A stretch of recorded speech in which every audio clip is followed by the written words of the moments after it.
Hello, Assalamu alaikum everyone. Welcome to Econometric and Research Gateway.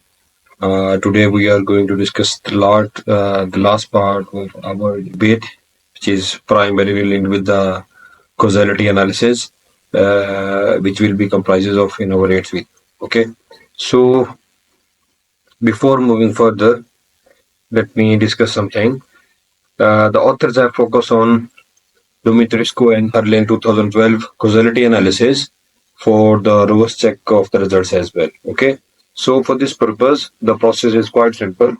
We need to move on towards the stata. Here comes the stata, and the command for testing the Granger causality analysis is very simple. The command is xtg cause cause space carbon emission, and if you can find the output in table 8, you can find the causality analysis between carbon emission and green financing. Okay, so carbon emission as well in the command. So we need to add the green financing. Okay, and you need to press enter. Okay, after pressing the enter, we can find the output here along with the p-value. So these are basically the W bar statistics, the Z bar statistics, and the Z bar tilde statistics along with the p-values. Here in the H note assumes that green financing does not Granger cause CO2, whereas H1 rejected and claimed that green finance does Granger cause CO2 for at least one panel. So whether to accept or reject H naught, we simply need to check these p values. If these values are significant at 1%, we can claim that GF does Granger cause CO2 for at least one panel. And the same has been reported. The same has been reported by the authors in the last table, which is table 8, showing the causality analysis. Here you can find the W bar statistics, 2.056. Here it comes 2.056.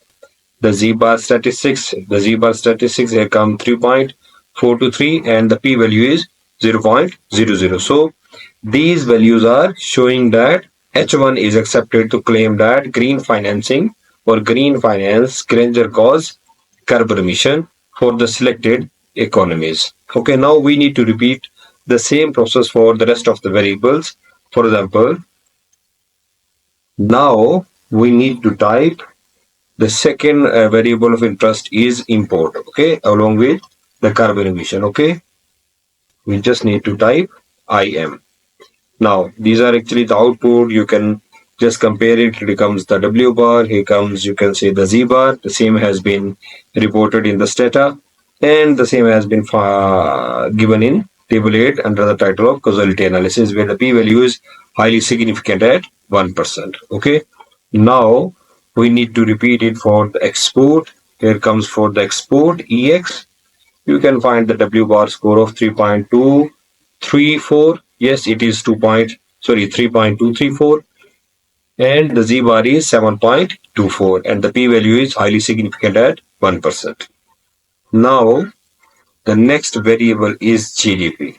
Okay, and for the GDP you can find the W bar value of 2.884. Yes, same it is here, and the Z bar is 6.105. Yes, 6.105 p value of with the p value significant at 1%. Yes, it is. Okay, now we need to replace the GDP with EPS. Yes, the EPS is here. We will replace it with EPS.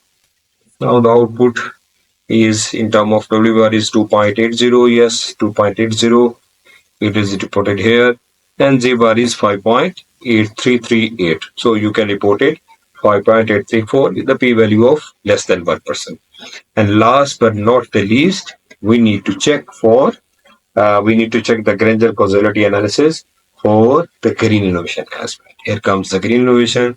Here comes the W bar 3.093, and here comes the Z bar statistics of 6.783. Yes, 6.782, and 7 you can replace it with 783 with the p value of significant at 1%. So these findings are claiming that H1 is accepted means that there exists the Granger causality between the variables of interest, and the same has been reported under table 8. So guys, this is the whole process, starting from using the example of one of the top class publication in the energy economics, where we have applied different models starting from the descriptive statistics and ending with the testing for the Granger causality. Hope you guys find these videos are beneficial for you, and in case you need any assistance, you can just catch me on my channel as well. Thank you.